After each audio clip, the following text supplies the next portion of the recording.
आज 8 of January और आज के न्यूज़पेपर की इम्पॉर्टेंट कटिंग्स को लेकर मैं आर के श्रीवास्तव। आप सबको पता है डेली में न्यूज पेपर से जो इम्पॉर्टेंट कटिंग्स बनती हैं तो डिफरेंट न्यूज़पेपर से, जैसे देखिए इंडियन एक्सप्रेस है, जनसत्ता है, इसके अलावा और भी जो लिव मिनट वगैरह है या हिंदू है, सब की कटिंग्स में डालता हूँ इस पर, और इससे कितने एमसीक्यू बन सकते हैं तो वो भी मैं आपको बताता हूँ। तो आज के न्यूज़पेपर में सबसे पहले देखिए इंडियन एक्सप्रेस की जो हेडलाइन है, तो यहाँ पर जोशीमठ में जो एक डिजास्टर टाइप का बन रहा है, सिचुएशन बन रही है, तो उसके बारे में फ्रंट पे उन्होंने लगाया है।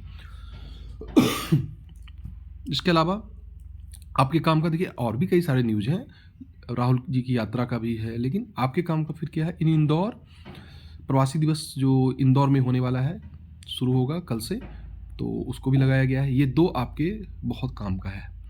जनसत्ता को देखें तो बुनियादी ढांचा, निवेश, नवाचार, समावेशन पर सरकार का ध्यान। देखिए ये मुख्य सचिवों के दूसरे राष्ट्रीय सम्मेलन की अध्यक्षता करते हुए कल पीएम ने ये बात कही, ठीक है। और वही जोशीमठ में जो ज़मीन धंसा है तो उस पर क्या डेवलपमेंट हुआ है।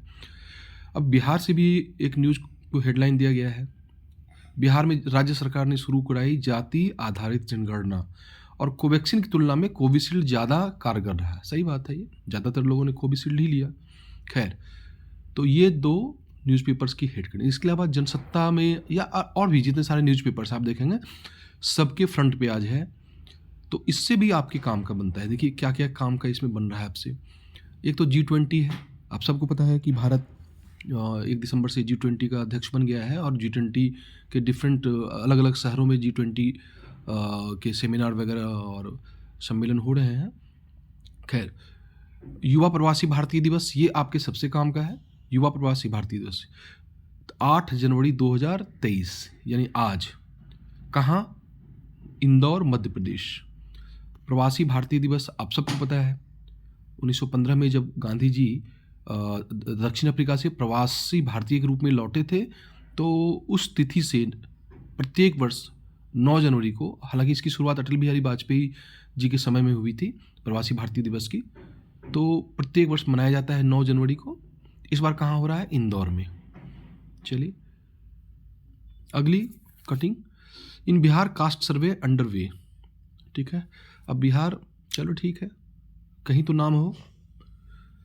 एक प्रश्न तो बनेगा ना कि भारत का पहला राज्य जिसने जाति आधारित जनगणना की शुरुआत की, जाति आधारित गणना की शुरुआत की, तो चलो बहुत सारी चीज़ों में हम लोग बहुत पीछे हैं। इंडस्ट्रियल डेवलपमेंट हो गया, इन्वेस्टमेंट हो गया, इंफ्रास्ट्रक्चर हो गया, तो किसी भी मामले में फर्स्ट तो रहे हम। चलो, कास्ट सच्चाई है खासकर बिहार की। अगला, डॉक्टर विजया लक्ष्मी को मिला प्लेटिनम पुरस्कार। अब देखिए ये भी बिहार की आईएएस ऑफिसर हैं, इनको मिला डिजिटल जो इनिशिएटिव है उसके लिए। अच्छा लगता है देख सुनकर। और एक तरफ जातिगत जनगणना शुरू होती है, तो ये भी एक न्यूज़ है। विजया लक्ष्मी को, डॉक्टर एन विजय लक्ष्मी को राष्ट्रपति द्रौपदी मुर्मू ने डिजिटल नागरिक सशक्तिकरण श्रेणी में प्लेटिनम पुरस्कार से सम्मानित किया। और ये जो प्लेटिनम पुरस्कार है ये किस लिए दिया जाता है? कृषि मंत्रालय के इलेक्ट्रॉनिक राष्ट्रीय कृषि बाजार यानी ई नाम का नाम सुना होगा, 2016 से ई नाम की शुरुआत हुई है और ये एक डिजिटल प्लेटफॉर्म है जो किसानों को एक बड़ा मार्केट उपलब्ध कराता है। तो ई नाम की पहल को यह पुरस्कार मिला है। ई नाम 22 राज्यों, देखिए ये सारे पॉइंट्स आप नोट कर लें नोटबुक में। ई नाम अभी कितने राज्यों में? 22 राज्यों में और 3 केंद्र शासित प्रदेशों में। और कितने APMC, agriculture produce marketing committee जो है, तो कितनी कृषि मंडियां इसमें इनरोल्ड हो चुकी हैं? 1260। 2-3 महीने पहले तक ये 1000 थी, तो 1260 बिल्कुल सही डेटा है। तो 1260 एपीएमसी इसमें रजिस्टर्ड हैं। चलिए, तो इसी में और देखिए डिजिटल गवर्नेंस के क्षेत्र में विभिन्न सरकारी संस्थाओं द्वारा अभिनव डिजिटल समाधान व अनुकरणीय पहल को प्रोत्साहित करने के लिए डिजिटल इंडिया अवार्ड को स्थापित किया गया है। तो ये बहुत गौरवान्वित क्षण है कि बिहार की आईएएस ऑफिसर डॉक्टर एन विजय लक्ष्मी को ये मिला है। चलिए, ये काफ़ी इंपॉर्टेंट हो गया आपको अगले बीपीएससी के लिए। एक और समिट को देखते हैं, India to virtually host voice of global south summit, global south summit है ये। पूछा जाएगा आपसे, voice of global south summit की अध्यक्षता किसने की? इंडिया ने की, और भारत की पहल पे हो रहा है ये। इसमें कितने देश भाग लेंगे? 120, 120 कंट्रीज भाग लेंगे। 12 और 13 जनवरी को है ये भी आपके लिए इंपॉर्टेंट हो गया, ध्यान रखेंगे। Voice of global south summit, south का मतलब यहाँ पर होता है जो दक्षिणी गोलार्ध में वैसे देश हैं ज़्यादातर जो विकासशील या पिछड़े देश हैं। तो ज़्यादातर आप मैप में देखेंगे तो अफ्रीका के देश हो गए या एशिया के देश हो गए, तो या उधर लैटिन अमेरिका के जो देश हैं, तो ग्लोबल साउथ समिट है। नेक्स्ट एक लिस्ट आई है जिसमें top 10 dirtiest railway railway station, Bharat के जो सबसे डर्टीएस्ट स्टेशन है। तो चलो ठीक है, हम पीछे कहीं रहते थोड़ी हैं। अररिया कोर्ट बिहार, बिहार से कौन सा सबसे गंदा स्टेशन का नाम आया है? अररिया कोर्ट बिहार, अररिया डिस्ट्रिक्ट, पता होगा आपको। चलिए अगली कटिंग को लेते हैं। इंडियन एयरफोर्स की ट्वीट है ये, देखिए इसमें इन्होंने क्या कहा है कि an Indian air force continue will depart tomorrow from, यह कहाँ पे है? जापान में हो रहा है ये। क्या हो रहा है? मैडन एक्सरसाइज वीर गार्जियन 2023। आपसे पूछा जाएगा कि हाल ही में जापान और भारत के बीच, भारतीय वायुसेना के बीच कौन सा मिलिट्री एक्सरसाइज हुआ? वीर गार्जियन हुआ। आप बोलेंगे वीर गार्जियन है, हाँ वीर गार्जियन है ना। या पूछा जाएगा वीर गार्जियन जो मिलिट्री एक्सरसाइज है वो किसके बीच? Bharat Japan, Bharat France, Bharat USA, कुछ भी दे देगा। देखिए कितने तरह के प्रश्न बनते हैं आपको इन कटिंग्स से। नेक्स्ट वही चीज़ है, भारत व जापान की वायुसेना के बीच पहला द्विपक्षीय अभ्यास 12 जनवरी से, देख लेंगे आप इसको। वीर गार्जियन नाम दिया गया है इसको। अगली कटिंग क्यों लेते हैं हम लोग? अगली कटिंग एग्जामिनेशन की दृष्टि से बहुत इंपॉर्टेंट नहीं है ये, लेकिन क्रिकेट की प्रति हमारी दिलचस्पी है, तो चलो देखते हैं। सूर्य कुमार के शतक से भारत ने तीसरा T20 और सीरीज भी जीता।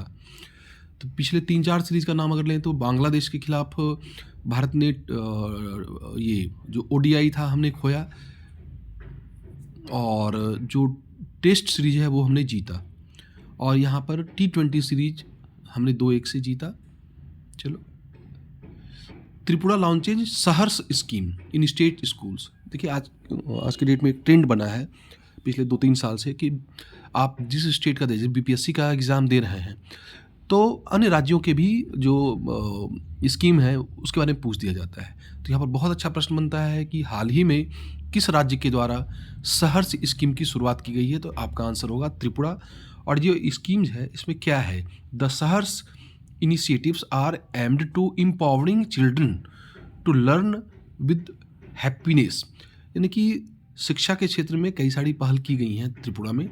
तो कहा जा रहा है कि सहर्ष का मतलब क्या होता है? जिसको एक्सेप्ट करना, खुशी के साथ स्वीकार करना। तो ऐसी जो तकनीक हो, यानी ऐसा हमारा जरिया हो, पढ़ाने का तरीका हो कि बच्चे उसको खुशी खुशी स्वीकार करें। सहर्ष। इंडियन एक्सप्रेस की ही देखिए इकोनॉमी की कटिंग है जो IDBI बैंक से है। आप सबको पता होगा IDBI बैंक में भारत सरकार और LIC, तो गवर्नमेंट ऑफ इंडिया का LIC में कितना है? गवर्नमेंट ऑफ इंडिया का LIC में है 45%, और LIC का है 49%, यानी दोनों मिलाकर 94% शेयर होल्डिंग है। अब इसमें से गवर्नमेंट ऑफ इंडिया क्या कर रही है? गवर्नमेंट ऑफ इंडिया ने सेबी के सामने एप्लीकेशन दिया था कि भैया हमारा 60, देखिए यहाँ पर ये है ना 60% शेयर हम बेचने के लिए, लगभग 61% शेयर हमको बेचना है। क्यों भाई? क्योंकि पहल तो पहले ही शुरुआत हो गई थी, और ऐसे भी इस वर्ष जो गवर्नमेंट ऑफ इंडिया ने वित्त वर्ष 2022-23 के लिए 65,000 करोड़ का रखा था विनिवेश का लक्ष्य। तो ये भी एक प्रश्न बनता है आपको। अब बजट आ रहा है, 65,000 करोड़ रुपये के विनिवेश का लक्ष्य रखा था, जिसमें से कि मात्र अभी तक 31,000 करोड़ रुपये ही आ चुके हैं। तो चलो इधर जो विनिवेश होगा इससे तो 38,000 करोड़ रुपये अगर आ जाते हैं तो लक्ष्य को पाया जा सकेगा। तो कुल 94% शेयर जो है वो होल्डिंग है गवर्नमेंट ऑफ इंडिया और LIC की। इसमें से 61% को बेचा जा रहा है, जिसमें आप देखें लगभग 31% जो है गवर्नमेंट का और लगभग 31% LIC का ये बिकेगा, लगभग 61% शेयर। तो इसको ध्यान रखेंगे। IDBI के बारे में ये जानकारी, industrial development bank of India. IMF bullish on Indian economy despite signals of global down turn. देखिए IMF फिर भी बुलिश का मतलब यहाँ पर हो गया कि हालांकि बुलिश शब्द आता है आपको शेयर मार्केट में, फिर भी यहाँ पर बुलिश का मतलब हो गया कि IMF आशावान है कि इंडियन इकोनॉमी, दुनिया भर में जो स्थितियाँ गड़बड़ हैं बावजूद इसके इंडियन इकोनॉमी अच्छी स्थिति में रहेगी। और इसका आधार क्या है, ये इन्होंने कहा है कि वर्ष 2022-23 जो भी चालू वित्त वर्ष है, इसमें 6.8% का जो ग्रोथ रेट है वो अचीव कर लेगी, और नेक्स्ट ईयर 6.1 का। जबकि वर्ल्ड में आप देखें तो चाइना की स्थिति देखें 2.5% के आसपास है, USA वगैरह तो बात ही छोड़ दें, इंडोनेशिया वगैरह की भी स्थिति, जो विकासशील देश हैं उनकी स्थिति भी अच्छी नहीं है। तो ऐसे में अगर 7% का ग्रोथ रेट भी अगर अचीव कर लिया जाता है तो इसको एक बड़ी उपलब्धि कहा जाएगा। Next, China foreign exchange reserves. अब देखिए चाइना का जो फॉरेन रिजर्व है यानी विदेशी मुद्रा भंडार है, तो वो कितना बढ़ा है इससे आपको बहस नहीं है, इससे मतलब भी नहीं। कितना है ये ध्यान रखिए, 3.1 ट्रिलियन है ना, 3.1, यानी इसको सीधा सीधा कहें तो आप भारत से कंपेयर कीजिए तो जैसे भारत की विदेशी मुद्रा भंडार आप बोलते हैं ना कि लगभग $550 अरब है, यानी अभी तो करंट में 560 है, 560 अरब डॉलर है। तो अगर कंपेयर करेंगे तो चाइना की, तो वो कितना है, 3100 है। यानी भारत से अगर देखें तो 6 गुना ज़्यादा विदेशी मुद्रा भंडार अभी चाइना के पास है, जो वर्ल्ड में भी सबसे ज़्यादा है। तो यहाँ पर एक कॉन्सेप्ट भी आपके अंदर डेवलप हुआ कि हाँ, इंडिया का जो फॉरेन एक्सचेंज है हमारा इतना है और चाइना का इतना है, और यही नहीं, विश्व में सबसे ज़्यादा जो फॉरेन रिजर्व है वो चाइना के पास है, ये भी ध्यान रखेंगे। तो कुल मिलाकर देखते हैं और अगली cutting. Bhubaneswar based Annapurna finance. पहली बात, अन्नपूर्णा मैंने कल भी कटिंग लगाई थी, अन्नपूर्णा फाइनेंस माइक्रो फाइनेंस है। तो ये इन्होंने RBI के पास लाइसेंस के लिए एप्लीकेशन डाला है, और मैंने कल भी वीडियो में कहा था कि ठीक इसी तरह से आपको बताया भी था कि किस तरह से 2015 में इसको मिला था, बंधन बैंक को 2015 में मिला था ना, IDFC और बंधन बैंक को। तो उसके पहले वो भी लाइसेंस मिलने के पहले वो भी एक माइक्रो फाइनेंस कंपनी थी। ये भुवनेश्वर बेस्ड है अन्नपूर्णा फाइनेंस, ठीक है। इन्होंने अप्लाई किया है और लिखा है कि at the same path of बंधन बैंक, ठीक उसी तरह जिस तरह बंधन बैंक माइक्रो फाइनेंस कंपनी थी और बाद में उसको यूनिवर्सल बैंकिंग का लाइसेंस मिला। इसमें देखिए एक और टर्म आया है, applied for a universal bank licence in October December through the on tap line. देखिए ऑन टैप लाइसेंसिंग रूट, ये क्या होता है ऑन टैप लाइसेंसिंग? मेरा उद्देश्य यहाँ 2 था, एक तो अन्नपूर्णा बैंक की चर्चा करना, लगे हाथ तो बंधन बैंक की चर्चा करना, और एक टर्म है ऑन टैप लाइसेंसिंग रूट। देखिए वन टैप लाइसेंसिंग रूट का मतलब ये होता है कि आपको याद होगा इसके पहले 2013 में, देखिए जैसे जैसे लोगों की आय में वृद्धि हो रही है तो बैंकों का डिमांड बढ़ेगा और बैंक भी चाहेंगे कि अपना बिजनेस फैलाएं, तो और फाइनेंशियल इंक्लूजन की भी आवश्यकता है, ज़्यादा से ज़्यादा लोगों तक बैंकिंग जो फैसिलिटीज़ हैं वो पहुँचे अफोर्डेबल कॉस्ट पे। तो पहले क्या होता था कि 8-9 साल पे RBI बैंकों के लिए कि भाई हाँ, जो भी कंपनियां इच्छुक हैं तो वो बैंकिंग लाइसेंस हम देने जा रहे हैं और अब आप इसके लिए आइए, हम आपको लाइसेंस देंगे। अब देखिए पिछली बार 2013 में आया था, उसमें 2 बैंकों को, कई सारे बैंकों ने एप्लीकेशन डाला जिसमें से 2 बैंक को, बंधन बैंक और IDFC बैंक को दिया गया। उसके पहले 2004 में आया था, मतलब 10-10 साल पे आ रहा है।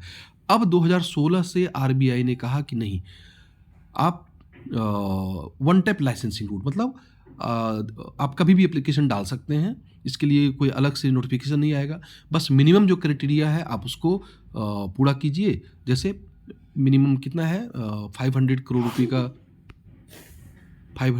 रुपये का जो पेड अप कैपिटल है वो होना चाहिए आपके पास, एक अच्छा आपका जो पिछले 5 साल 10 साल का इकोनॉमिक परफॉर्मेंस है वो बढ़िया होना चाहिए।